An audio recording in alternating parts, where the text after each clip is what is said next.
E aí, pessoas, beleza? Bom dia, boa tarde, boa noite, tudo em paz? Tudo tranquilo? Tudo na mais maravilhosa paz aí na sua, onde você estiver aí nesse mundão de Deus? Onde você estiver aí, sei lá, São Paulo, Brasília, Rio de Janeiro, sei lá, Cuiabá, no Mato Grosso, onde você estiver na Amazônia, em Roraima, se estiver fora do Brasil, se estiver, sei lá, na Mongólia, se estiver no Japão, nos Estados Unidos, onde você estiver nesse mundão, em Portugal, na Suíça, onde você estiver nesse mundão de Deus, sinta-se abraçado, sinta-se acolhido. Nós estamos sempre aqui toda semana no canal Paulo Dharma 1960 com um vídeo, ó, das orelhas, beleza? Sempre uma resenha, sempre uma ideia sobre um conto, um livro, um filme. Nós estamos sempre aqui abrindo aqui todas as brechas aqui para tudo quanto é literatura boa, mais ou menos, que vier, 3 palitos aqui pra gente, beleza? Então, ó, pra quem não me conhece, eu sou o Paulo do canal Paulo Dharma 1970, o Paulo Dharma 1970, tá aqui no meu Instagram, Paulo Dharma 1970, pedindo para você se inscrever no canal, né? Tem um botãozinho aqui, ó, se inscreve no canal, ó, se inscreve no canal, beleza? Se inscreve no canal, entra lá no canal, entra no meu Instagram, curta o vídeo, se inscreva no canal, comente, você é sempre bem-vindo aqui. Agradecendo também a Deus, né? Porque sem Deus nós não fazemos rigorosamente nada, Deus é que nos dá a força, Deus é que nos dá a saúde para estar aqui toda semana com um vídeo diferente aqui. Mesmo quando a gente não tá muito bem, a gente tá aqui, né? Com Deus, a gente tá sempre com essa força no nosso coração, essa energia que nos leva para frente, tranquilo? Então curta o vídeo, se inscreva no canal, comente, a gente volta já já com um vídeo aqui, que a gente está terminando de amarrar aqui as carrapetas aqui, beleza? Então curta o vídeo, se inscreva no canal, a gente volta já já, tranquilo? Beleza? Valeu, gente! Ó, assim, se você quiser ajudar o canal, ó, 988-290-767-91, e esquecendo, ó, sempre é bom deixar aqui meu Pix, né? 988-290-767-91, sempre é bom deixar o Pix aqui, porque sempre pode pingar um qualquer, né? E sempre é bom para ajudar o canal, tranquilo? Muito obrigado de coração você que ajuda, muito obrigado você que vai ajudar, muito obrigado mesmo, tranquilo? Então curta o vídeo, se inscreva no canal e comente, a gente volta já já. Valeu, gente, até já já, tchau, tchau!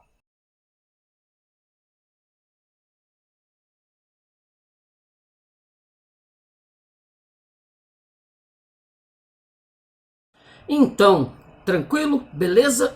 Chegamos aqui então à terceira parte do Anton Gramsci, Literatura e Vida Nacional, este clássico aqui da literatura chamada de literatura de ideologia, né? Literatura de ideologia, esse material que o Gramsci, né, uma parte ele escreveu no cárcere, quando estava preso lá pelo Benito Mussolini, lá por volta dos anos 30, e também muita coisa que ele escreveu em jornal aqui entre os anos, o começo do século 20, né, nos anos 10, 20, por aí, até ser preso pelo Mussolini, pelo fascismo do Mussolini, etc, etc. Então, fazendo esse apanhado desse material aqui do Gramsci, seguindo os caracteres e as orientações, né, do nosso professor Olavo de Carvalho, né, que sempre disse pra gente poder fazer o material, botar o material aí, porque já que o pessoal anda meio... Até o pessoal canhota mesmo, esse pessoal canhota anda muito... né, o mundo hoje anda muito burro, então a gente faz esse trabalho aqui de colocar esse material à vista, né, colocar nas redes sociais, já que não é tantas pessoas que conhecem o Gramsci, não são tantas pessoas que leem o Gramsci, embora o gramscismo esteja por aí, ó, batendo asas todo santo dia na nossa porta, em todas as esferas, né, música, literatura, filme, tá nas escolas, o gramscismo tá aí, né, nas pedagogias, nos ensinos de tudo que você possa imaginar, o gramscismo tá aí, ó, adentrando. Então, esse material aqui dele aqui, como eu já coloquei no primeiro e segundo vídeo, é exatamente o apanhado que ele se propunha a uma proposta, né, pelo menos nesse material aqui que eu estou estudando, material é uma proposta de adentrar o socialismo, o comunismo, o socialismo, em todas as esferas da cultura. E esse aqui é exatamente isso. Então ele vai tratar da literatura em geral, dessa parte, pelo menos que eu estou aqui, né? Ele vai tratar bem ferozmente de como você pode colocar o socialismo, implantar o socialismo na mente das pessoas por meio da chamada cultura popular. Fácil, né? Assim, isso leva anos e anos, 50, 60, 70 anos. E tá aí, o nosso mundo tá aí totalmente tomado, o nosso mundo ocidental tá tomado.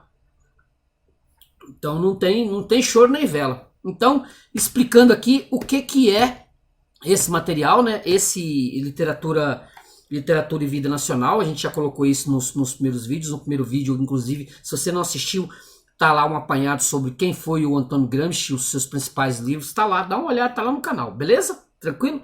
Então, ó, literatura popular, parte 3. Ele vai começar aqui, né? Numa nota da crítica fascista, de 1º de agosto de 1930, lamenta-se que 2 grandes jornais diários, um de Roma e outro de Nápoles, tenham iniciado a publicação em folhetim dos seguintes romances: O Conde de Monte Cristo e José Bálsamo, de Alexandre Dumas. Aqui, ó. O Conde de Monte Cristo e o José Bálsamo, do Alexandre Dumas, e O Calvário de uma Mãe, de Paulo Fontenay.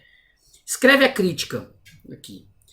O século XIX francês foi indubitavelmente um período áureo do romance de folhetim, mas aqueles jornais devem ter um conceito bem medíocre de seus leitores para publicarem romances de um século atrás, como se o gosto, o interesse e a experiência literária não tivessem nada se modificado de então para cá. E não é só isso. Por que não levar em conta que existe, malgrado as opiniões contrárias, um romance italiano moderno, e pensar que essa gente está pronta a derramar lágrimas de crocodilo pela infeliz sorte das letras pátrias? Há um chororô aqui justamente pelo fato da literatura italiana não ter essa profundidade popular, né, que tinha à época, por exemplo, os franceses, né, a literatura francesa, século XIX. Você não pode falar contra.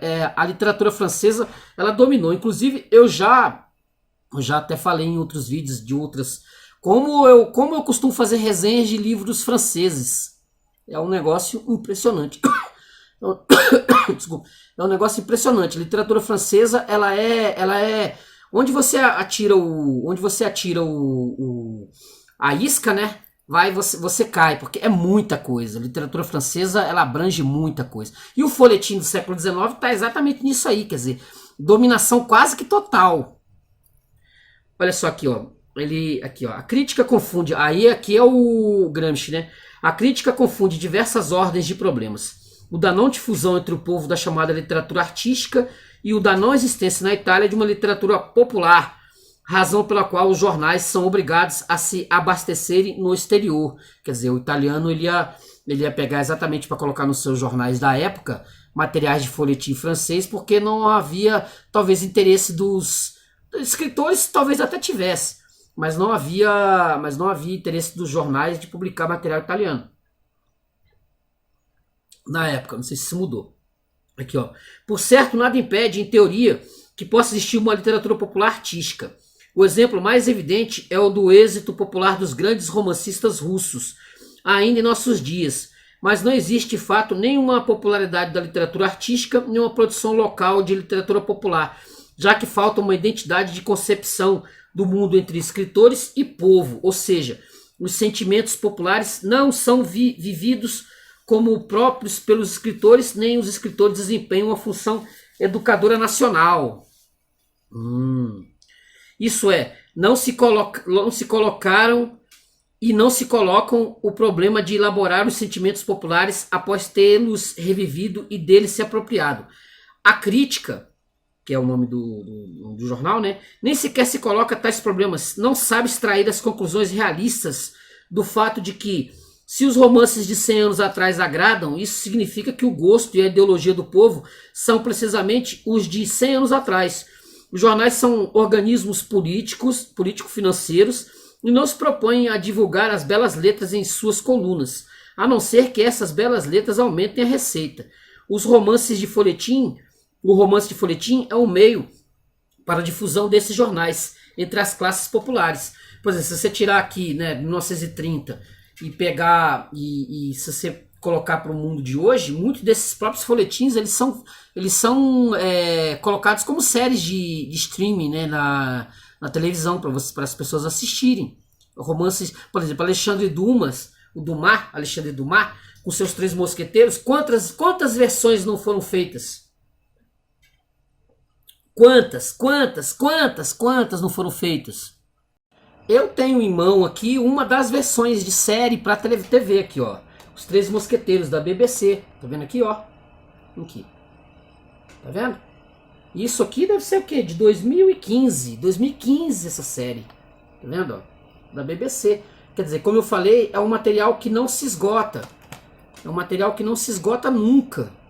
E Alexandre Dumas. Isso aqui, 1840. Tá vendo? Isso aqui. Os Três Mosqueteiros. Fora outras versões para cinema. Quer dizer, não se esgota. O material é bom. O material é bom e é usado e as empresas ganham com isso. Porque as pessoas assistem. Né? As pessoas assistem. Ó, deste modo, o jornal procura o romance. O tipo de romance que agrada certamente ao povo, que assegura uma clientela continuativa e permanente. O homem do povo só compra um jornal quando o compra. A escolha do jornal nem sequer é pessoal, mas frequentemente motivada pelo grupo familiar. As mulheres pesam muito na escolha e insistem no belo romance. Interessante.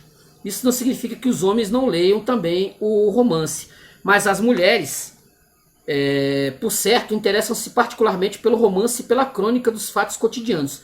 Decorre disso sempre que os jornais puramente políticos ou de opinião jamais puderam ter grande difusão, exceto em períodos de intensa luta política.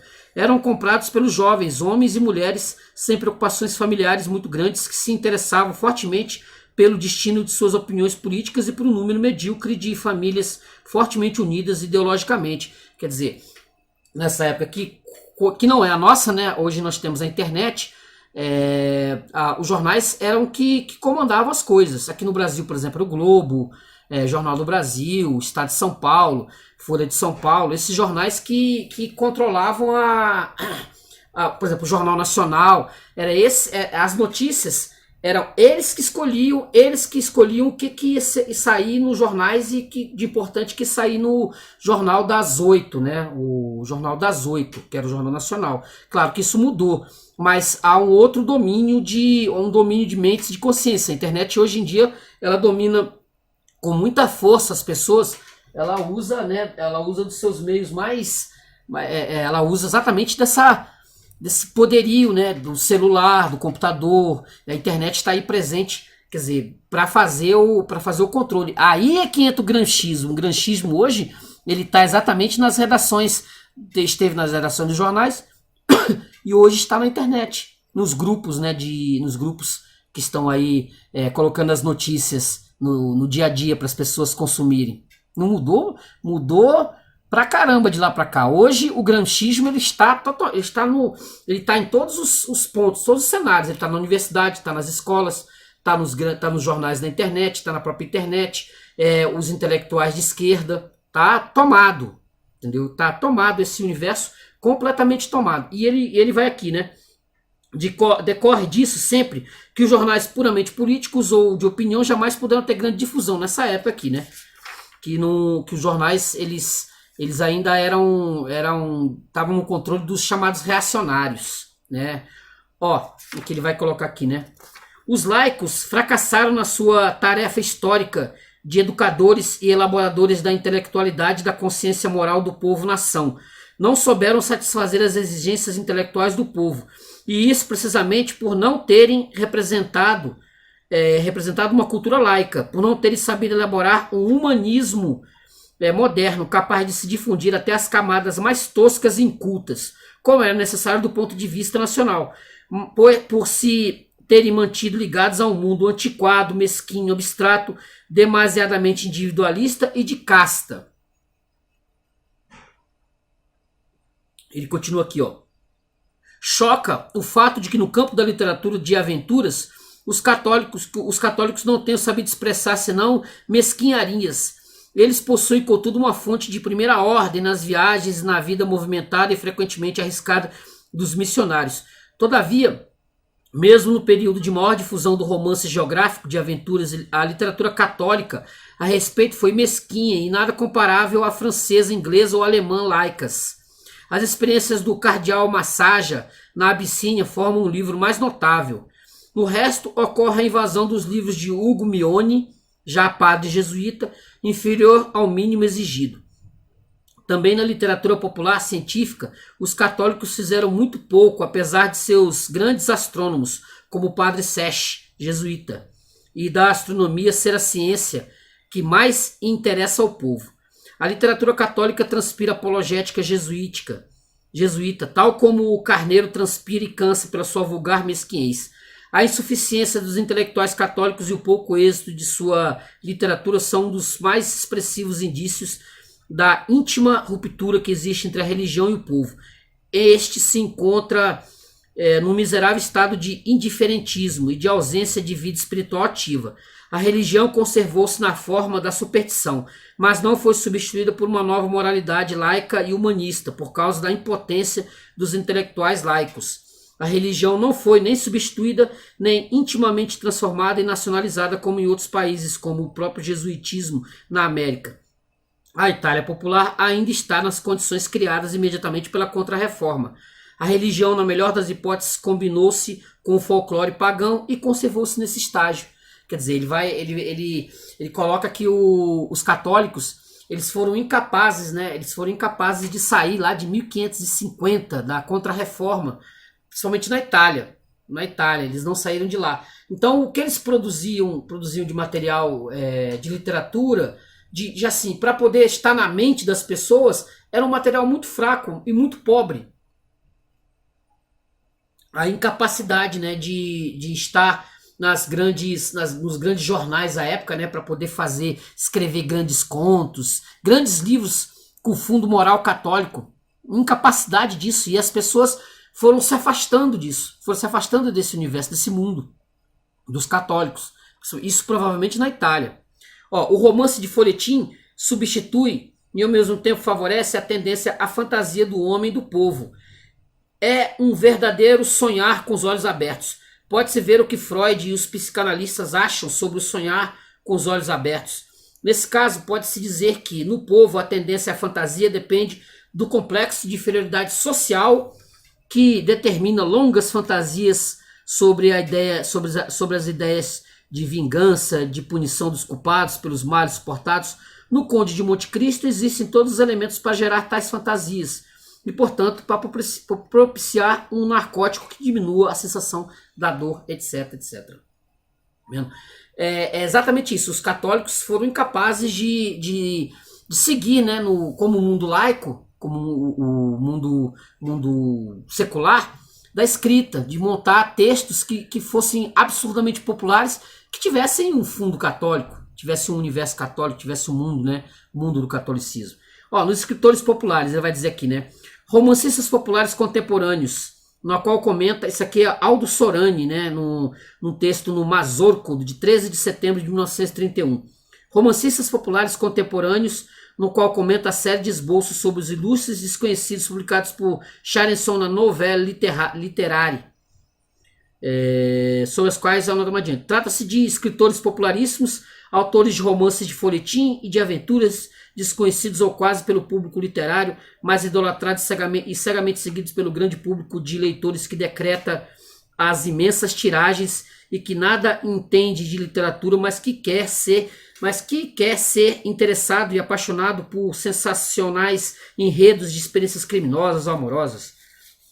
Para o povo, são esses os verdadeiros escritores. O povo sente por eles uma admiração e uma gratidão que tais romancistas mantêm de pé, entregando a editores e leitores uma quantidade de trabalhos tão contínua e imponente que parece incrível e insustentável ter eles tanta força, não digo intelectual, mas física, para produzir tanto material, né? Botar tanto material nas revistas. Como eu digo, guardadas as devidas proporções, trazendo para cá, para o nosso mundo, não anacronicamente falando, as séries de TV. As pessoas assistem em quantidades colossais. Tem canais, né? Tem canais de streaming com centenas e centenas de séries, filmes. As pessoas são secas para consumir material, né? Consumir fantasia. Elas são secas por isso. Quem pegar esse pulo do gato da brincadeira vai ter o controle da mente das pessoas. Entendeu? Se os católicos fizessem isso, se o pessoal da direita, como a própria Ayn Rand, né, que escreveu quem é John Galt, o Atlas Shrugged, entendeu?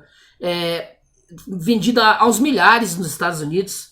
Se você for inteligente, se você for construir um Guerra e Paz Se você for construir um Irmãos Karamazov numa visão direitista, e se for bom, as pessoas vão consumir. As pessoas vão consumir séries de televisão baseadas. Tem uma série de TV aí muito boa chamada O Doutrinador, que é baseado na história em quadrinho, que as pessoas consumiram e tá rodando o planeta, feito por um brasileiro, O Doutrinador. Eu, inclusive, tenho uma resenha no canal sobre a revista, na história em quadrinho do Doutrinador, muito boa. Quer dizer, se você souber fazer, as pessoas vão consumir. Não tem mistério. Não tem conversa. Porque as pessoas vivem disso, elas vivem de consumir material, de fantasia, elas vivem, não vou dizer tanto de ler, mas de consumir séries de televisão. Então, se souberem fazer, vai longe isso. O próprio Gramsci está falando aqui, hein? O próprio Gramsci está falando aqui, ele está dando a letra. Ele está dando a letra do negócio. Ó, está dando a letra da brincadeira. Escreve ainda Sorani. Um aspecto não negligenciável da persistência dessa literatura popular é oferecido pela paixão do público, particularmente o grande público francês, público que alguns consideram o mais malicioso, crítico e blasé do mundo, manteve-se fiel ao romance de aventuras e de folhetim. O jornalismo francês de informação e de grande tiragem é o que ainda não soube ou não pôde renunciar ao romance de folhetim. Proletariado e burguesia, em sua grande maioria, são ainda ingênuos. Isso aqui é o Sorani falando, hein? Que tem necessidade dos intermináveis relatos emocionais e sentimentais horripilantes ou larmoyant como alimento cotidiano de sua curiosidade e de sua sentimentalidade. Tem ainda necessidade de tomar partido entre os heróis da delinquência e os heróis da justiça e da vingança.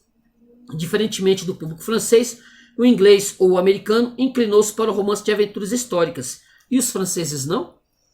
Ou para o de aventuras policiais, etc. Lugares comuns sob caráteres nacionais. Esse aqui é o Gramsci, colocando entre parênteses. Quanto à Itália, aí vai falar aqui da Itália, né, que a Itália ela não foi capaz de adentrar esse universo, de conseguir conquistar pelas mentes, talvez por conta do catolicismo, né, segundo Gramsci. O catolicismo e as leituras bíblicas, etc, os santos. O italiano não foi capaz de construir uma literatura desse naipe com esse poderio. Aqui, ó, diversos tipos de romance popular. Existe uma certa variedade de tipos de romances popular. Deve-se notar que, se bem que todos os tipos gozem simultaneamente de uma certa difusão e êxito, um deles prevalece todavia sobre os outros e em grande proporção. Pode-se deduzir dessa prevalência uma alteração dos gostos fundamentais, do mesmo modo como se pode, da simultaneidade do êxito dos diversos tipos, extrair a prova de que existem no povo diversos estratos culturais, diversas massas de sentimento, preponderantes numa e noutra camada, diversos modelos de heróis populares. Fixar um elenco desse tipo e estabelecer historicamente seu êxito relativo maior ou menor tem, portanto, uma grande importância para a finalidade desse ensaio. Tipo, Victor Hugo, Eugène Sue, que é aqui Os Miseráveis, Os Mistérios de Paris, de caráter nitidamente ideológico-político, de tendência democrática ligada às ideologias de 1848. 2. Sentimental, não político em sentido estrito, mas no qual se expressa o que se poderia ser chamado de democracia sentimental, Richembaud, de Courcelles, etc. 3. Tipo que se apresenta como de puro enredo, mas que tem um conteúdo ideológico conservador reacionário, Montaigne. 4. Os romances de Alexandre Dumas e de Ponson de Terreiro, que além do caráter histórico, tem um caráter ideológico político menos nítido. Ponson de Terral é, todavia, conservador reacionário, e a exaltação dos aristocratas e seus servos fiéis tem um caráter bem diverso das representações históricas de Alexandre Dumas.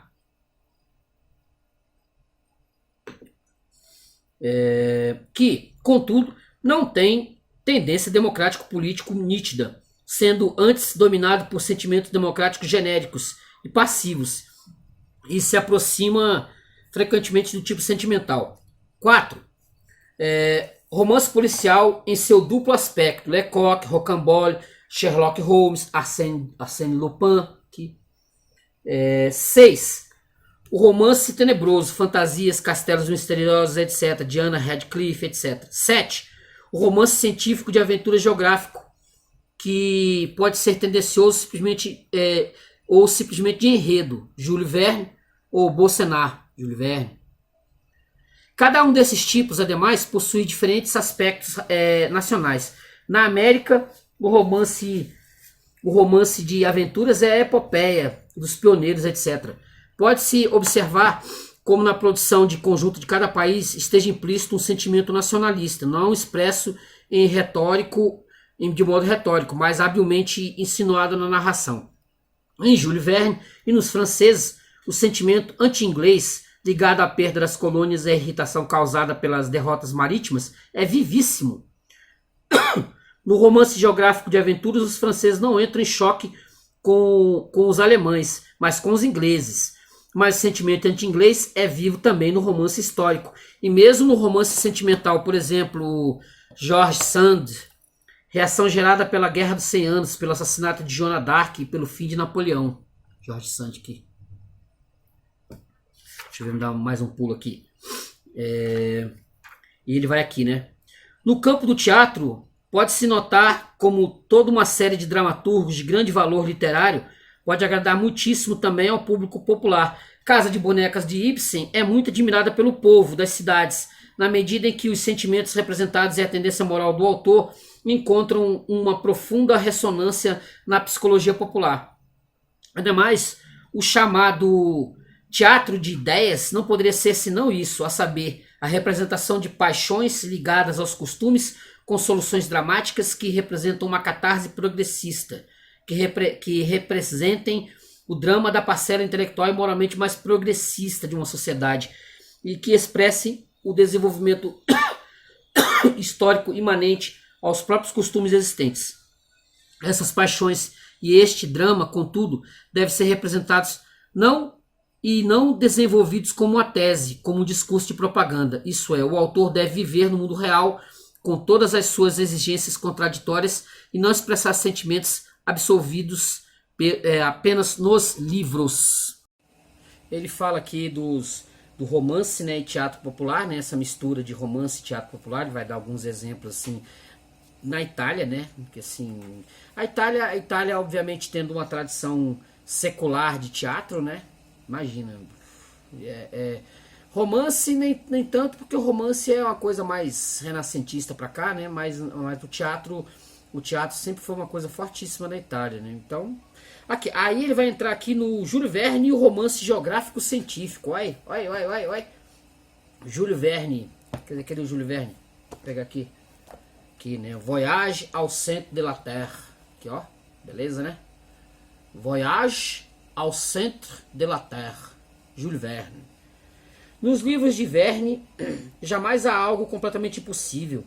As possibilidades de que dispõem os heróis de Verne são superiores às realmente existentes na época, mas não muito superiores e particularmente não muito fora da linha de desenvolvimento das conquistas científicas realizadas. A imaginação não é inteiramente arbitrária e por isso tem o poder de excitar a fantasia do leitor, já conquistado pela ideologia do fatal desenvolvimento do progresso científico no domínio e no controle das forças naturais. Eu tenho vídeos aí de alguns livros do Jules Verne, inclusive Paris no século XX, que é um livro muito bom que tem em biblioteca hoje fácil, né? Esse Viagem ao Centro da Terra, por exemplo, é um livro que você encontra fácil. Você nunca leu Jules Verne, meu filho, né? Começa. Diferente é o caso de George Wells e de Poe, nos quais domina precisamente em grande parte o arbitrário, ainda que o ponto o Edgar Allan Poe também tem vídeo também, um vídeo sensacional de um caso que ele consegue hipnotizar uma pessoa, entendeu? Ele consegue hipnotizar uma pessoa mesmo, a pessoa praticamente já estando morta. Também vale a pena ser assistido também, porque aí é a leitura do conto, tá? Nos quais domina precisamente em grande parte o arbitrário, ainda que o ponto de partida possa ser lógico e inserido numa realidade científica concreta. Em Jules Verne, a aliança do intelecto humano e das forças materiais.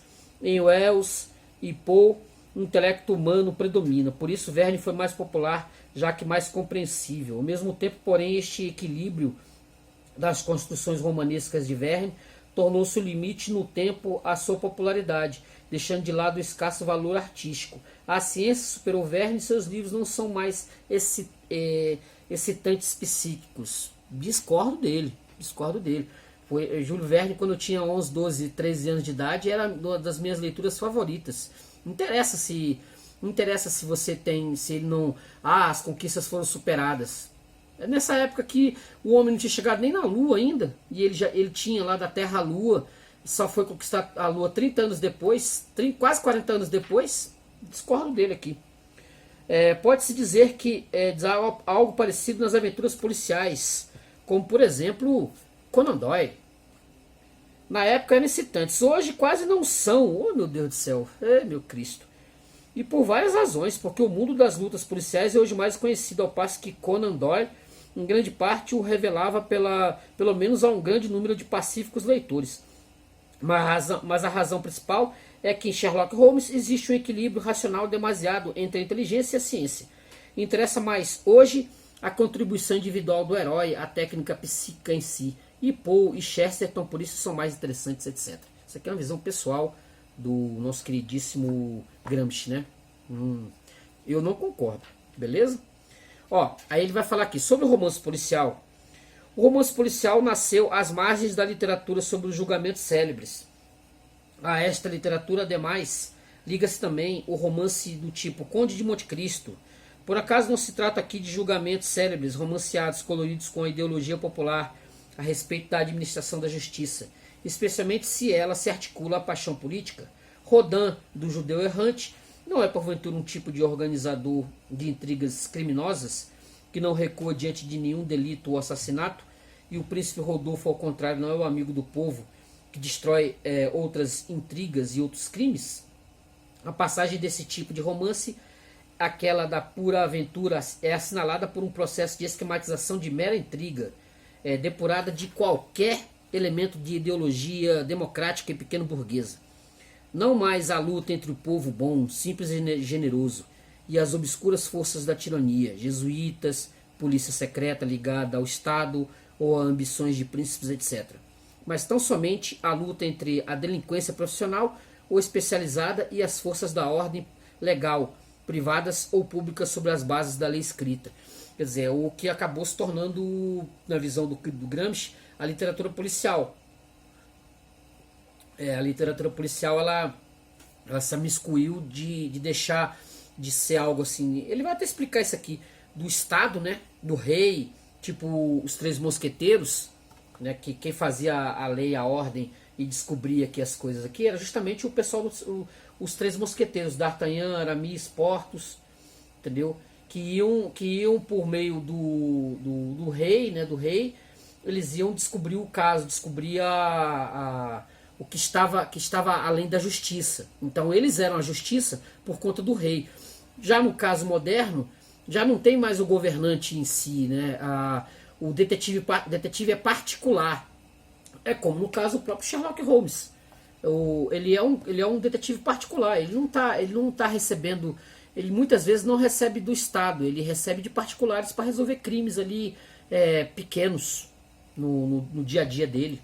Entendeu? Ele vai resolver os crimes que estão ali à volta dele. Não tem mais a figura do rei, do Richelieu, né? Não tem o Richelieu que é o inimigo, né? O Richelieu era o inimigo nos Três Mosqueteiros. Lembra? Quem leu, né? Quem leu, o Richelieu era o criminoso. Claro que isso era só uma história. Na real não era nada disso. Na real mesmo. Ali era só uma história criada por Alexandre Dumas. O tipo de Javert em Os Miseráveis é interessante do ponto de vista da psicologia popular. Javert está errado do ponto de vista da verdadeira justiça. Mas Hugo o representa de maneira simpática, como um homem de caráter, fidelíssimo ao dever, abstrato, etc. Nasce a partir de Javert uma tradição segundo a qual também o policial pode merecer respeito. Rocambole de Poussin de Terrel, Gabirot continua a reabilitação do policial através do Senhor Lecoq, que abre o caminho a Sherlock Holmes. Não é verdade que no romance judiciário os ingleses representam a defesa da lei, enquanto os franceses representam a exaltação do delinquente, que é o caso aqui, né? Pode-se dizer do Arsène Lupin, né? Que ele é um delinquente, enquanto o Sherlock Holmes, inclusive tem um livro que os dois se encontram, né? Os dois se encontram aqui, Arsène Lupin e Sherlock Holmes, né? Os dois no livro, os dois se encontram, que aqui é a lei, aqui é a delinquência. Aí ele está dizendo aqui que isso não é real, que isso não é uma real. Trata-se de uma passagem cultural, já que esta literatura também se difunde em certas camadas cultas. Deve-se recordar que Sul, muito lido pelos democratas da classe média, inventou todo um sistema de repressão à delinquência profissional. Na literatura policial sempre existiram duas correntes, uma mecânica de enredo, outra artística. Chesterton é hoje o maior representante do aspecto artístico, como outrora o foi Poe. Balzac, na figura de Valtran, ocupa-se da delinquência, do delinquente, mas não é tecnicamente um escritor de romances policiais. Nosso querido Balzac aqui, ó. Balzac, sua comédia humana. Deixa eu ver dar mais uma. Deixa eu ir mais além aqui, né? Ó. Aqui o artigo do Algo Sorani, né? Conan Doyle e o êxito do romance policial. No Pégaso, de agosto de 1930. Notável para a análise deste gênero de literatura e para a determinação das diversas especificações que ela teve até agora. Ao falar de Chesterton e da série de novelas do Padre Brown, Sorani não leva em conta dois elementos culturais que me parecem, não obstante, essenciais. A. Não se refere à atmosfera caricatural que se manifesta particularmente no volume A Inocência do Padre Brown, atmosfera que, aliás, é o elemento artístico que eleva a novela policial de Chesterton, quando a expressão, o que nem sempre é o caso, é perfeitamente realizada. B. Não se refere ao fato de que as novelas do Padre Brown são apologéticas do catolicismo e do clero romano, educado para conhecer todas as manifestações da alma humana, graças ao exercício da confissão e à função de guia espiritual e de intermediário entre o homem e a divindade. Em oposição ao cientificismo e à psicologia positivista do protestante Conan Doyle, Sorani, em seu artigo, refere-se às diversas tentativas, particularmente anglo-saxônicas e de maior significação literária, visando a aperfeiçoar tecnicamente o romance policial. O arquétipo é Sherlock Holmes, com suas duas características fundamentais, de cientista e de psicólogo. Busca-se aperfeiçoar uma ou outra característica, ou as duas conjuntamente. Chesterton insiste precisamente sobre o elemento psicológico, sobre o jogo das induções e deduções do Padre Brown, mas parece-me que exagerou ainda em sua tendência na criação do tipo do poeta policial Gabriel Gale. Sorani esboça um quadro do enorme êxito do romance policial em todos os níveis da literatura e busca determinar a origem psicológica desse êxito. Seria uma manifestação de revolta contra a mecanicidade e a estandartização da vida moderna, um modo de evasão da vulgaridade cotidiana. Mas essa explicação pode ser utilizada por todas as formas de literatura populares ou artísticas, desde o poema cavalheiresco. Don Quixote não busca também se evadir, inclusive praticamente da vulgaridade e da estandartização da vida cotidiana de uma aldeia espanhola, ao romance de folhetim em seus diversos gêneros. Toda a literatura e a poesia seriam então um narcótico contra a banalidade cotidiana. De qualquer modo, o artigo de Sorani é indispensável para uma futura pesquisa mais orgânica sobre este gênero de literatura popular. O problema, por que difundiu-se a literatura policial? É um aspecto do problema mais geral. Por que difundiu-se a literatura não artística? Por razões práticas e culturais, políticas e morais, sem dúvida. E esta resposta genérica é mais precisa em seus limites aproximativos, mas a literatura artística não se difundiu também graças a razões práticas ou políticos morais, e só mediatamente por razões de gosto artístico, de modo e de gozo da beleza. Na realidade, lê-se um livro levado por impulsos práticos e deve-se pesquisar a razão pela qual certos impulsos generalizam-se mais do que outros, e se relê levado por razões artísticas. A emoção estética quase nunca se dá na primeira leitura. Isso se verifica ainda mais no teatro, onde a emoção estética é um percentual mínimo no interesse do espectador. Isso porque na cena ocorrem outros elementos, muitos dos quais não são sequer de natureza intelectual, mas sim de natureza meramente fisiológica, como o sex appeal, etc. Em outros casos, a emoção estética no teatro não se origina da obra literária, mas da interpretação dos atores e do diretor. Nesses casos, porém, é necessário que o texto literário do drama, que fornece o pretexto para a interpretação, seja difícil e rebuscado psicologicamente, mas, pelo contrário, algo elementar e popular, no sentido de que as paixões representadas sejam as mais profundamente humanas e de experiência imediata, vingança, honra, amor materno, etc. Desse modo, a análise se complica também nesses casos. Nós temos exemplos, né, dos nossos... Assim, eu tô girando muito em torno do livro policial ultimamente. Estou fazendo bastante resenha de livros no ar, né, tem no canal, que você vai ver a estética, como é que como é que isso era extremamente popular. Os romances noir, eles eram publicados em revistas dos Estados Unidos. Tanto o nosso queridíssimo o Maigret, o Raymond Chandler, entendeu? Esses caras, eles escreviam em revistas, entendeu?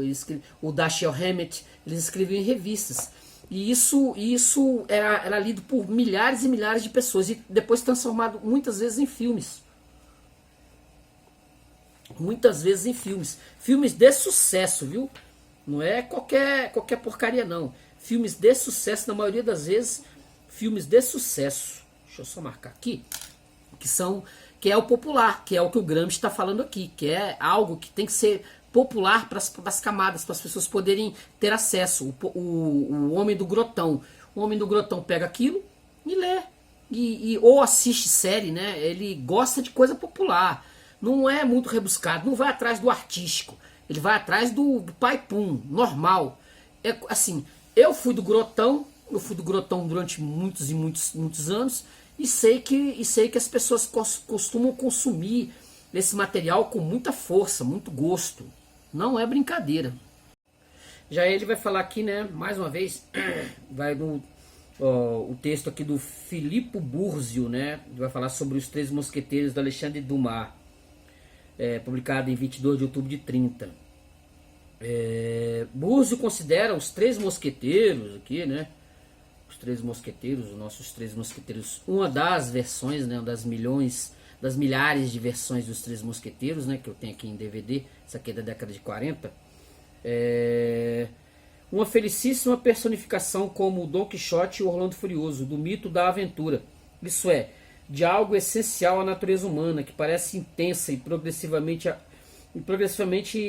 afastar-se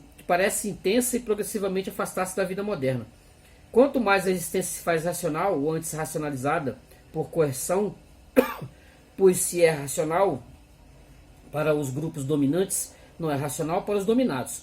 O que se liga à atividade econômica prática pela qual a correção se exerce ainda que indiretamente também sobre as camadas intelectuais. Aí ele falando aqui, dando a letra dele aqui, né, o nosso queridíssimo aqui, o Gramsci. E organizada, quanto mais a disciplina social se faz férrea, quanto mais se faz precisa e previsível a tarefa imposta ao indivíduo, mas não previsível para os dirigentes, como o demonstram as crises e catástrofes históricas. Ele está sempre colocando, ele vai falando, mas vai colocando o pontinho de vista dele, né? O pontinho de vista dele também. Aqui. Tanto mais a margem de aventura se reduz, assim como se reduz a livre selva de cada um entre as paredes sufocantes da propriedade privada. O Taylorismo é uma bela coisa e o homem é um animal adaptável, mas talvez existam limites à sua mecanização.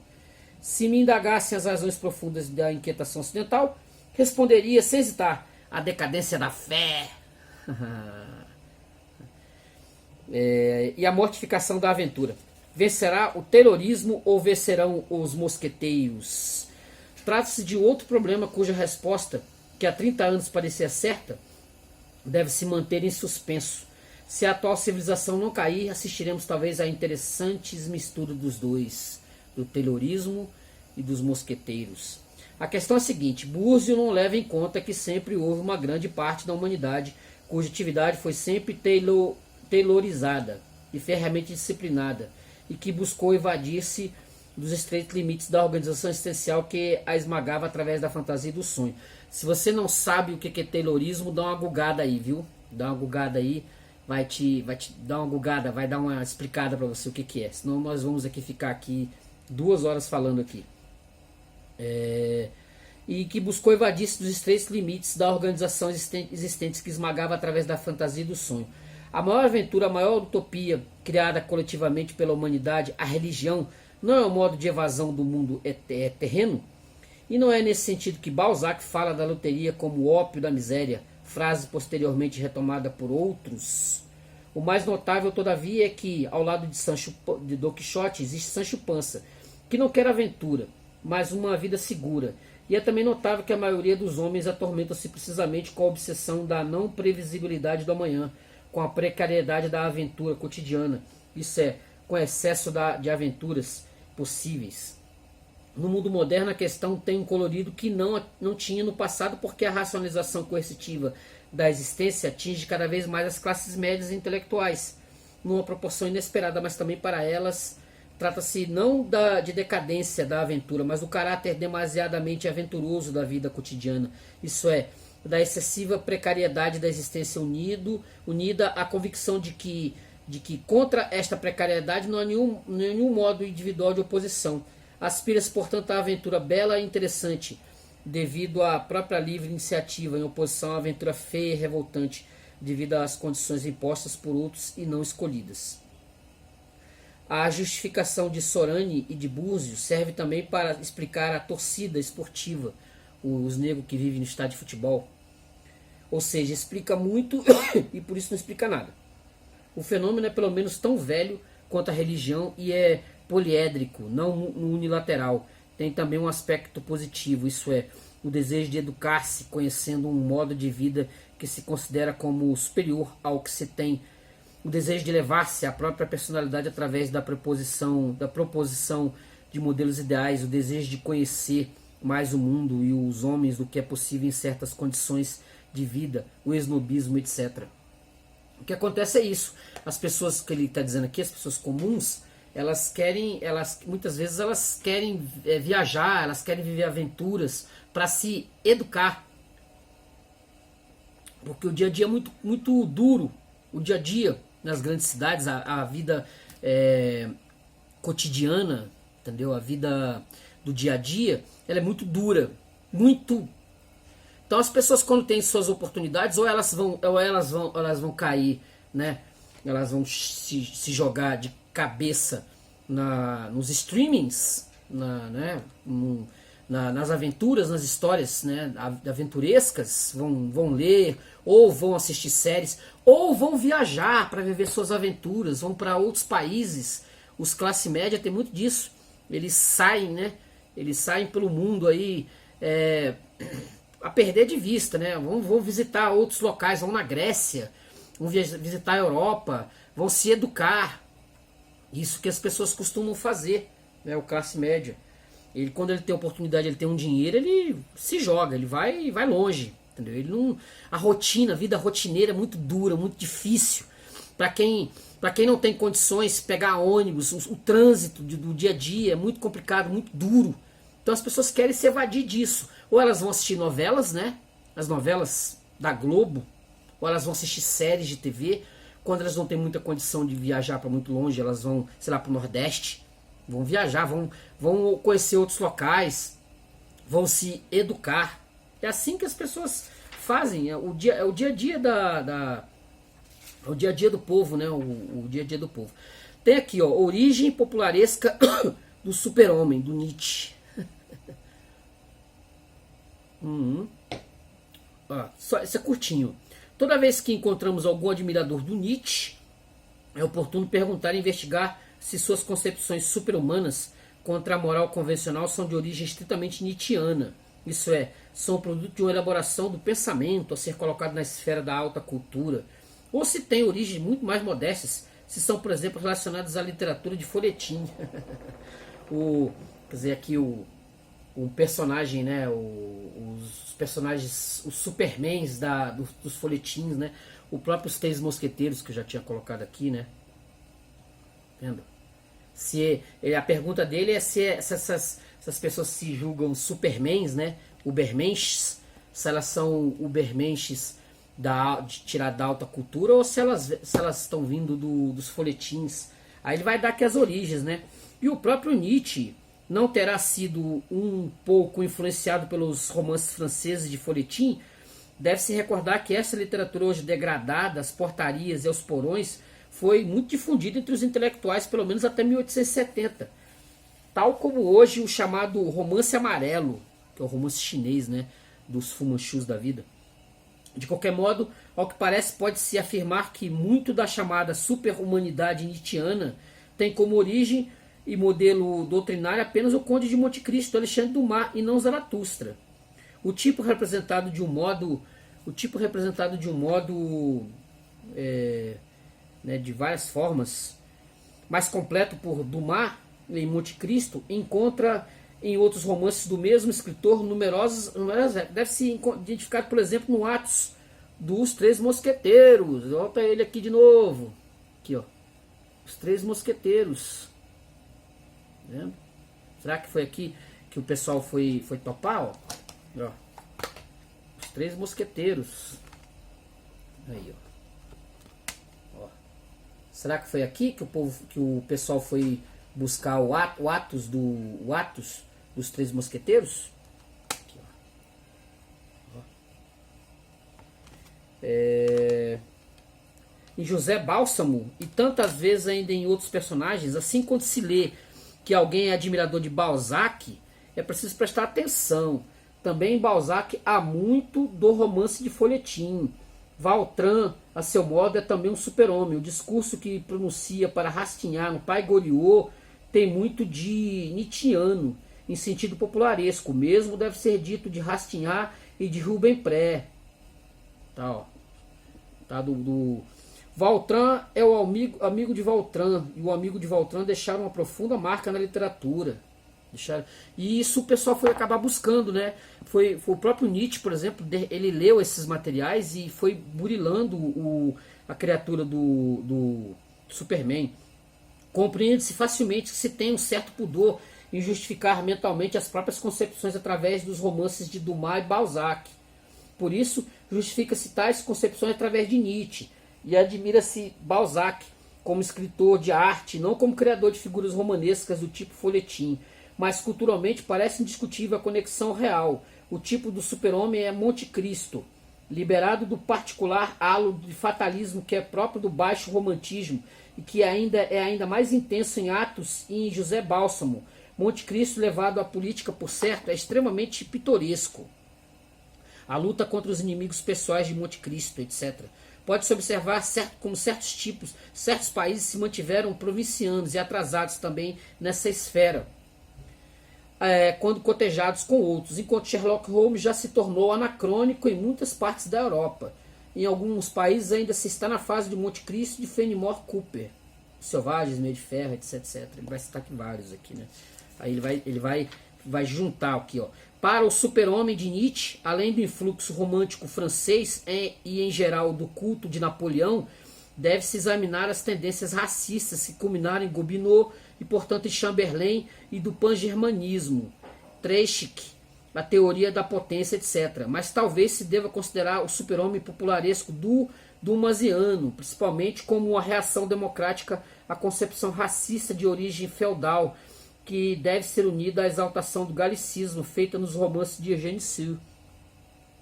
Como reação a esta tendência dos romances populares francês, deve-se recordar Dostoiévski, Raskolnikov e Monte Cristo, criticado por um pan-eslavista cristão. Para a influência exercida sobre Dostoiévski pelo romance francês de folhetim, deve-se compilar o número único dedicado a Dostoiévski pela revista Cultura. Ele vai citar aqui uma, né? Várias. Aí vai falar aqui do Balzac, né? Um artigo sobre Balzac, os textos, ele vai falar sobre como o pessoal costuma colocar o Balzac aqui, pelo menos nessa época aqui, eles pegam o Balzac para cientificizar, né? Vai colocar o Balzac lá no Auguste Comte positivismo da época, 1840, 1850, algo fortíssimo. Então isso está emprenhado nos textos do Balzac, ele vai falar aqui sobre isso. Vai falar muito. Ó, os heróis da literatura popular, vai falar sobre os heróis, né, como isso influencia as pessoas, como isso influencia o populacho. Vai falar do cientificismo e consequências do baixo romantismo, como essa mistura, né, do romance popular misturado com o cientificismo, que também está na comédia humana, né, que também está na comédia humana, que é forte na comédia humana, do praticamente 17 volumes de Balzac que eu li. Isso é muito forte, muito poderoso na comédia humana. Ele vai colocar aqui, né?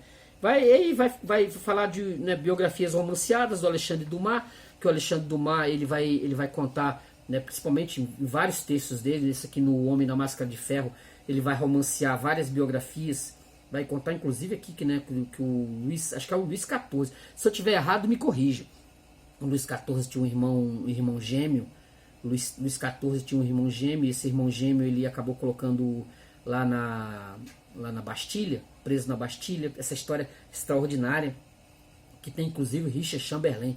Aqui é o Leonardo DiCaprio, mas tem o Richard Chamberlain, que é fantástico, que eu assisti isso quando eu era adolescente, impressionante. Se você não leu, se você não assistiu, assista, vale muito a pena. O Homem da Máscara de Ferro. Ele vai contar aqui exatamente sobre isso, né? Que isso foi acabar dando no Stevenson, no Conrad, no Jack London, entendeu? Que influenciou o romance francês, né? Francês moderno aqui, o Mac Orlan, o Marrois, etc, etc, etc. Vai citar, Ele vai falar aqui de vários italianos aqui, né? Os italianos, os nossos italianos. Aí ele vai fechar falando do nosso queridíssimo o Wells, aqui a última fase de Wells, né? Vai falar sobre por que o Júlio Verne é mais popular, né? O Wells é também escritor popular em todo o restante de sua produção. É escritor moralista, ele vai dizer aqui, né? E não apenas no sentido normal, mas no pejorativo. Contudo, não se pode ser popular na Itália, nem tampouco em geral nos países latinos e na Alemanha. É muito ligado à mentalidade anglo-saxã, o George Wells. Aqui, os netos do padre Brettiani, que eu não sei quem é. Mas, ó, mas ele vai usar aqui um neologismo, né? O brettianismo. Ó, o brettianismo é o exame de uma importante parcela da literatura narrativa italiana, particularmente das últimas décadas. A pré-história do brettianismo moderno, do após-guerra, pode ser identificado numa série de escritores como Antonio Beltramelli, com livros do tipo Gli, o Mini Rossi e o Cavalier Mostardo, Polifilo, Luca Beltrame, com as diversas representações dos Popolari de Casati Olona, porque esse material aqui é um material católico, tá? Que é a tentativa dos católicos de fazer romances populares. A literatura bastante densa e difundida em certos ambientes e que possui um caráter mais tecnicamente sacristão é pouco conhecida no ambiente laico e não é absolutamente estudada. Toda literatura que não está dentro do nicho, hoje em dia, por exemplo, literatura cristã e música gospel, elas estão dentro de nicho. Se você não fizer parte, se você não estiver dentro daquele universo, você não tem acesso nem, por exemplo, na própria internet, você não tem acesso, você não sabe que existe. Se você não, vamos carregar aqui, se você não gosta de música sertaneja, se você não sabe sobre música sertaneja, é um nicho, você está fora, você não... Posso estar falando óbvio, mas é assim, no mundo gospel, na literatura cristã, muitas vezes você não tem acesso a esse material, você não sabe que ele existe, incrível. Eu tenho acesso a muito material cristão reformado, que antes você passava ao largo. Eu passava ao largo, não sabia que existia. São nichos. Ó, a literatura bastante densa e difundida em certos ambientes e que possui um caráter mais tecnicamente sacristão é pouco conhecida no ambiente laico e não é absolutamente estudada. Seu caráter tendencioso e propagandístico é abertamente confessado. Trata-se da boa imprensa. Entre a literatura da sacristia e o brechianismo laico está uma corrente literária que se desenvolveu muito nos últimos anos. O Grupo Católico Florentino, dirigido pelo Giovanni Papini. Giovanni Papini, você deve conhecer, se você não conhece, tem um livro publicado no Brasil chamado Gog, que é muito bom, tá? Um livro italiano muito bom, o Gog. Eu nem vou colocar a imagem dele aqui, porque provavelmente não vou lembrar. Se não lembrar de colocar a imagem aqui, eu coloco. Se não lembrar, mas dá uma gugada aí, Gog. Um livro muito bom de Giovanni Papini. Um exemplo típico dessa corrente são os romances de Giuseppe Montaigne. Um desses romances, Gli Atei, reflete o monstruoso escândalo do Dom Riva Soror Fumagalli, de uma maneira ainda mais monstruosamente aberrante. Montaigne chega a afirmar que, precisamente por causa de sua qualidade de padre obrigado ao celibato e à castidade, é necessário ter pena de Dom Riva, que violentou e contagiou a 30 meninas de pouca idade a ela oferecidas pelo Soror Fumagalli, a fim de mantê-lo fiel. E acredita que a esse massacre pode ser contraposto como moralmente equivalente ao vulgar adultério de um advogado ateu. Montaigne era muito conhecido no mundo literário católico, foi crítico literário e articulista de toda uma série de cotidianos e periódicos clericais, entre os quais Itália e Vita e Pensiero. O brescianismo assume uma certa importância no laicato literário da pós-guerra e vai se tornando cada vez mais a escola narrativa dominante e oficiosa. Aí ele vai falar aqui, ele vai contar como isso acabou influenciando alguns autores até a década de 30. Ele vai falar também da literatura de guerra, vai falar sobre como essa literatura de guerra do início do século XX, né, que ela também está influenciada justamente por esse brescianismo, desse tipo de literatura católica que vai influenciar de alguma forma os escritores, principalmente Giovanni Papini. Ele vai citar vários aqui. Aí ele vai falar aqui, ó, na literatura de guerra ele vai citar obviamente o Éric Maria Remarque, né, que tem até filme aí hoje em dia, nada de novo no front. Ó, Remarque ocorreu posteriormente uma segunda onda da literatura de guerra, que coincidiu com um movimento europeu no mesmo sentido, produzido após o sucesso internacional do livro de Remarque, Nada de Novo no Front, né, que ele não fala aqui o nome, e com o propósito preponderante de combater a mentalidade pacifista, tipo Remarque. Essa literatura, de modo geral, é medíocre, tanto como arte como no nível cultural, isso é, como criação prática de massas de sentimentos e de emoções a serem impostas ao povo. Grande parte dessa literatura pode perfeitamente ser incluída do tipo brescianesco. Exemplo característico é o livro de Curzio Malaparte, La Rivolta del Santi Maledetti. Ele vai citar aqui. Aí nós vamos entrar no Giovanni Papini, né? Giovanni Papini tornou-se o autor pio da Civiltà Católica. Em Papini falta retidão. Aí ele vai começar a esculhambar o Papini aqui, né? Falta retidão, diletantismo moral. No primeiro período de sua carreira literária, essa deficiência não impressionava, pois Papini baseava sua autoridade em si mesmo, era o partido de si mesmo. Divertia, não podia ser levado a sério, a não ser por uns poucos filisteus. Papini atualmente inseriu-se num vasto movimento do qual extrai autoridade. Sua atividade, por isso, tornou-se acanalhada no mais desprezível sentido, no sentido do sicário mercenário. Se uma criança quebra os vidros para se divertir ou por travessura, ainda que artificial, é uma coisa, mas se quebra os vidros obedecendo aos vendedores de vidros, é uma outra coisa. Em março de 32, Papini escreveu um artigo na Nova Antologia contra Benedito Croce e um no Correio della Sera sobre o Édipo de André Gide. Só li até agora o último. É artificial, prolixo, pomposo e vazio. Ele detestava o Giovanni Papini. Para trás eu já notei isso já, que ele detestava. Só li até agora o último. É artificial, prolixo, pomposo e vazio. Em março devem ser nomeados os novos acadêmicos que preencherão os lugares da Academia da Itália. Os dois artigos, evidentemente, são a tese e a tesinha de laurea de Giovanni Papini. Ele vai começar a esculhambar aqui, né? Que o Giovanni Papini não vale nada, essa luta, nessa disputa de Giovanni Papini e o Benedito Croce, que aí o próprio título do artigo é sintomático, que Papini se sirva da cruz, Croce, para fazer trocadilhos, testemunha a qualidade literária de seu catolicismo. Esculhambando aqui com o Papini aqui. O catolicismo condiciona o estilo de Papini. Não mais dirá sete, mas quantos são os pecados capitais? Não que faltassem traduções italianas da obra-prima goetheana.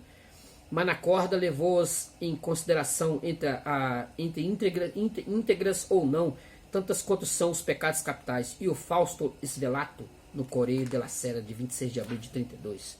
Ele vai continuar aqui, esculhambando, né? Belonte e Cremier, a Fiera Literária, de 15 de janeiro de 28, resume um artigo bastante tolo e despropositado, publicado no Crémier, em seu panorama, escreve que na Itália inexiste uma língua, isso aqui é muito interessante, hein? Uma língua moderna, o que é justo no sentido muito preciso. Primeiro, que não existe uma concentração da classe culta unitária, cujos componentes escrevam e falem sempre uma língua viva, unitária, isso é, uma língua difundida igualmente em todos os estratos sociais e grupos regionais do país. Que, portanto, entre a classe culta e o povo existe uma nítida separação. A língua do povo ainda é o dialeto, com o subsídio de um jargão italianizante, que em grande parte é o dialeto mecanicamente traduzido. Existe, ademais, um forte influxo dos vários dialetos na língua escrita, pois também a chamada classe culta, em certos momentos, fala a língua nacional, bem como na fala familiar, os dialetos, isso é, utiliza o dialeto na fala mais viva e aderente à realidade imediata. Por outro lado, contudo, a reação aos dialetos faz com que, ao mesmo tempo, a língua nacional se conserve um pouco fossilizada e estagnada, e que, quando quer ser familiar, se quebre em inúmeros refluxos dialetais. Além do tom do discurso, o cursus é a música do período, que caracteriza as regiões, são também influenciados o léxico, a morfologia e particularmente a sintaxe. Manzoni depurou seu léxico pessoal lombardizante, depurou menos a morfologia e quase nada a sintaxe, que é a mais ligada ao estilo, a forma pessoal artística e a essência nacional da língua. Quer dizer, vai colocando que a língua italiana ela é um monte de dialetos, né? Não é uma coisa, não é... É igual no Brasil. No Brasil existem várias formas de se falar o português, que ela não é uma coisa só, fechada. Ela vai por regiões, e a Itália é pequititinha. Imagina, a Itália é pequititinha. Então ela ali, porque... Imagina que cada ponto da Itália ali era um reino há 500 anos atrás. E cada um falava do seu jeito, falava o italiano de sua forma. E que esse italiano, obviamente, veio do latim. E aí se quebrou e cada um foi falando um tipo de italiano, né? Também na França verifica-se algo similar no contraste entre Paris e a Provence, mas em medida muito menor, quase negligenciável num cotejo entre Alphonse Daudet e Zola. Descobriu-se que Daudet quase não conhece mais o passado remoto etimológico, que é substituído pelo imperfeito, o que só casualmente se verifica em Zola. Belonte escreve contra a afirmação de Crémier. Até o século XVI, as formas linguísticas vêm de cima, a partir do século XVII vem de baixo, descomunal o despropósito, graças à superficialidade e à ausência de crítica e de capacidade de distinguir. E isso porque, precisamente até o século XVI, Florença exerce uma hegemonia cultural ligada à sua hegemonia comercial e financeira.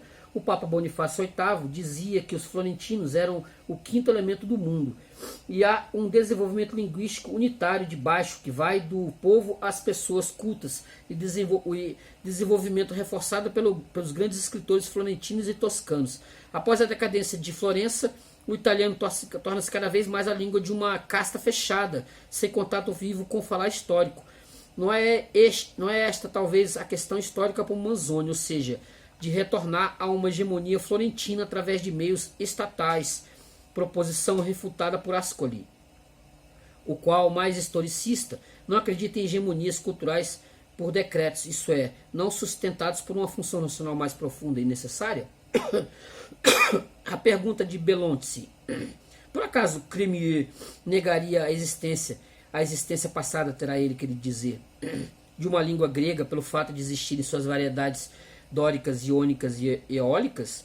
Tal pergunta é tão somente cômica e revela que ele não compreendeu Crémier, que não compreende nada dessas questões, mas raciocina usando categorias livrescas, tais como língua, dialeto, variedades, etc, etc. Há uma crítica, né, aqui a esse tipo de pensamento. No Brasil, por exemplo, o Brasil é cheio de pontos, né, de linguísticos. O português ele não é o mesmo português, que nós temos do Oiapoque ao Chuí, poxa vida, né? Não adianta. E na Itália também não. A Itália é arrebentado o latim. O latim ele se arrebentou, né, em várias camadas de línguas. Não tem nada demais isso. Aqui, ó. Aí a gente vai falar aqui, né? O Lemônio Borel se filia ao Jean Christophe de Romain Rolland. Por que Lemônio Borel foi interrompido? O gesto dom quixotesco de Leomônio Borel é exterior e fictício. Na realidade, ele carece de substância épico-lírica. É um rosário de pequenos fatos não organismos. Poderia existir na Itália um livro como Jean Christophe? Se olharmos bem, conclui todo um período da literatura popular francesa, dos Miseráveis a Jean Christophe. O seu conteúdo supera o do período anterior, da democracia ao sindicalismo. Jean Christophe é a tentativa de um romance sindicalista, mas tentativa fracassada. Romain Rolland não era absolutamente um antidemocrata, ainda que se ressentisse fortemente das influências morais e intelectuais de índole sindicalista. Do ponto de vista nacional popular, qual era a atitude de Sofite? Uma exterioridade donquixotesca, sem elementos reconstrutivos, uma crítica superficial e esteticista.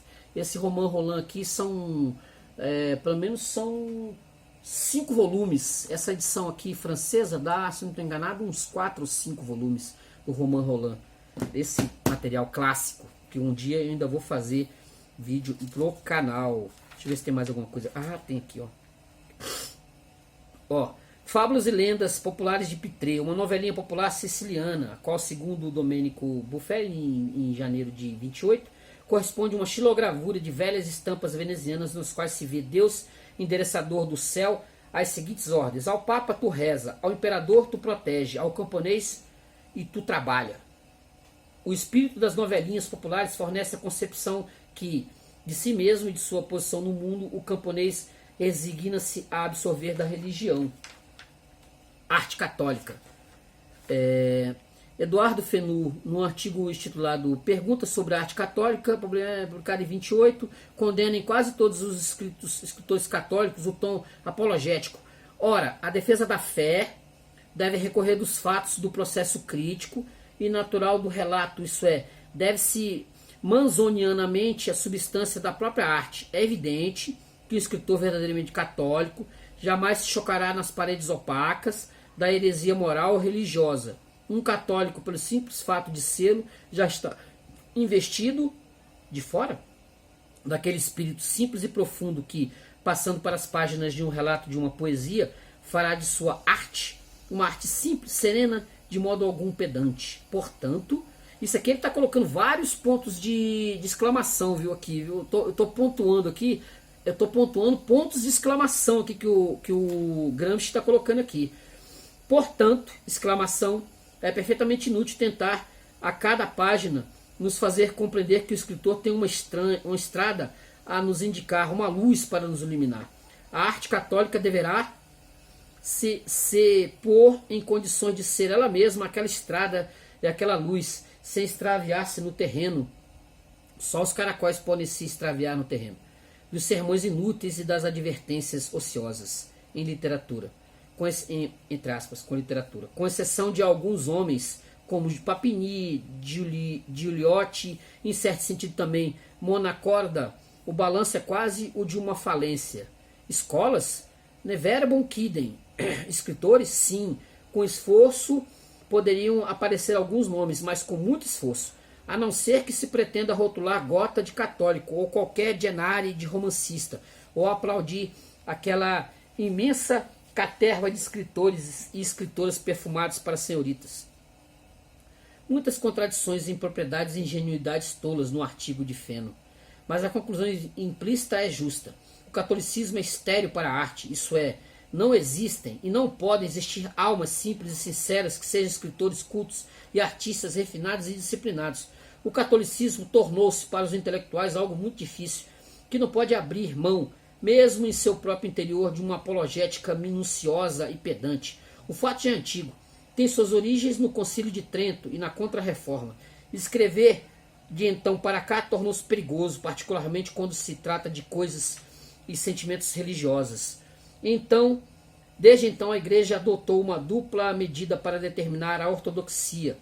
Ser católico, muito importante isso, hein? Muito importante isso aqui. Tornou-se ao mesmo tempo algo facílimo e dificílimo. Ó, católicos, é facílimo para o povo ao qual não se exige mais do que crer de modo genérico e obedecer às práticas do culto. Nenhuma luta efetiva e eficaz contra a superstição, contra os desvios intelectuais e morais, contanto que não sejam teorizados, Na realidade, um camponês católico pode ser intelectualmente de modo inconsciente, protestante, ortodoxo, idólatra. Basta que afirme ser católico. Também aos intelectuais não se exige muito, se limitam às práticas exteriores do culto.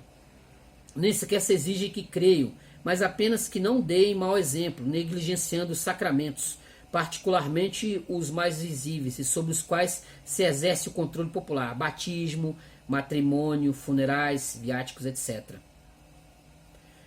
Dificílimo, pelo contrário, é ser ativo intelectual, católico e artista católico, particularmente romancista, mas também poeta, pois se exige uma tal massa de noções sobre encíclicas, contra-encíclicas, estatutos, cartas apostólicas, etc., e os desvios da orientação ortodoxa eclesiástica foram tantos na história e tão sutis que é facílimo cair na heresia ou na meia heresia ou em um quarto de heresia. O sentimento religioso simples foi dissecado. É preciso ser doutrinário para poder escrever ortodoxamente. Por isso, na arte, a religião não é mais um sentimento nativo, é um motivo, um ponto de partida. E a literatura católica pode ter padres Bertianes ou Hugos Mione, mas não pode mais ter um São Francisco, um Passavante, um Tomás de Kempis. Pode ser milícia, propaganda, agitação, não mais pode ser difusão ingênua de fé não discutida. É agora uma fé polemizada, mesmo no interior das quais são sinceramente católicos. O exemplo de Manzoni pode servir de prova. Quantos artigos sobre Manzoni a Civiltà Católica publicou em seus 80 anos de vida e quantos sobre Dante? Na realidade, os católicos mais ortodoxos desconfiam de Manzoni e falam dele o menos que podem, por certo. Não o analisam como analisam Dante e alguns outros. Importante isso aqui para os católicos, hein? Importante isso aqui para os religiosos, hein? O quanto que você conhece da sua doutrina? Você conhece da sua doutrina? Da doutrina protestante, né? Ou católico? Você conhece os quase 2.000 anos de história católica? Conhece? O que você produz? É aquele negócio, a pessoa mais humilde, ela não nem se dá o luxo desse tipo de coisa. Passa longe, passa ao largo. Escritores tecnicamente católicos. É notável a escassez de escritores católicos na Itália, escassez que tem sua razão de ser no fato de que a religião está separada da vida militante e em todas as suas manifestações. Entende-se por escritores aqueles que possuem uma certa dignidade intelectual e que produzem obras de arte, drama, poesia, romance. Não é possível uma comparação entre a atividade artística dos católicos franceses e a estatura literária e a dos italianos. Na realidade, o catolicismo italiano é estéril no campo literário, do mesmo modo como é nos demais campos da cultura. O grupo florentino de Frontepizio, dirigido por Papini, desenvolve uma certa atividade católica extremista, o que é uma prova do indiferentismo do extrato intelectual pela concepção religiosa. Deve-se sublinhar que há alguns anos os escritores católicos em sentido estrito buscam se organizar, formar uma corporação solidária, o que se controla e se exalta através de toda uma série de publicações e de iniciativas. Razões dessa atitude militante e frequentemente agressiva, atitude ligada à nova geração, nova situação que, legal e oficialmente, o catolicismo tem conquistado no país, na Itália, né? Aí ele vai falar aqui tá dando uns pontos aqui para fechar aqui, né? Que nós vamos fechar aqui esse longo vídeo, né? Que eu falei no vídeo anterior que ia ser longo, né? Aqui, ó. O romance Vita Beatrice, História de uma Donna, publicada na Pegasus de 31. Cicognanimi, pertence ao grupo de escritores católicos florentinos: Papini, Enrico Pea, Domenico Giuliotti. Vila Beatrice pode ser chamado o romance da filosofia neoescolástica do padre Gemelli, o romance do materialismo católico, o romance da psicologia experimental, tão cara aos neoescolásticos e jesuítas. Cotejo entre romance psicanalíticos e o romance de Cicognanimi. É difícil dizer em que consiste a contribuição da doutrina e da religiosidade dos católicos na construção do romance, dos caracteres e do drama. Na conclusão, a intervenção do padre é exterior. O despertar religioso de Beatriz é apenas afirmado e as modificações na protagonista poderiam ser justificadas tão somente a partir de razões fisiológicas. Toda a personalidade, se pode falar de personalidade, de Beatriz, é minuciosamente descrita como um fenômeno de história natural. Não é representada artisticamente. Cicognami escreve bem no sentido vulgar da expressão, do mesmo modo como escreveria bem um tratado sobre o jogo de xadrez. Beatriz é descrita como uma frieza sentimental impessoalizada e tipicizada, porque ela é incapaz de amar e de entrar em relação afetiva com quem quer que seja, inclusive a mãe e o pai, de uma maneira exasperada e de decalcomania. Ela é fisiologicamente imperfeita nos órgãos genitais, sofre fisiologicamente no braço e não poderia conceber. Mas esta imperfeição íntima, e por que a natureza não a construiu exteriormente feia, indesejável, etc., contradições da natureza, deve-se ao fato de que ela sofre do coração. Cicognami acredita que desde o estágio de óvulo fecundado, o novo ser que herda uma doença orgânica prepara a defesa contra o futuro ataque do mal. É por isso que o óvulo Beatriz, nascida com um débil coração, constrói um órgão sexual imperfeito que fará com que ela repugne o amor e qualquer emotividade, etc, etc. Toda essa teoria é de Cicognami e é o quadro geral do romance. Beatriz naturalmente não tem consciência desta determinação de sua existência psíquica. Ela não atua porque acredita ser assim, mas atua porque é assim, independentemente de consciência. Na realidade, sua consciência não é representada, não é um motor que explica o drama. Beatriz é um fragmento anatômico, não uma mulher. Cicognami não evita as contradições, pois, por vezes, Beatriz parece sofrer com o fato de ter que ser fria, como se este sofrimento não fosse também uma paixão que poderia precipitar a doença cardíaca. Portanto, ao que parece, apenas a união sexual e a concepção são perigosas por natureza. Mas então a natureza deveria ter providenciado de outro modo a salvaguarda do ovário de Beatriz. Deveria tê-la construído estéril, ou melhor, fisiologicamente incapaz de união sexual. Hugo Odget exaltou toda essa baboseira como sendo a realização por parte de Cicognami da classicidade artística.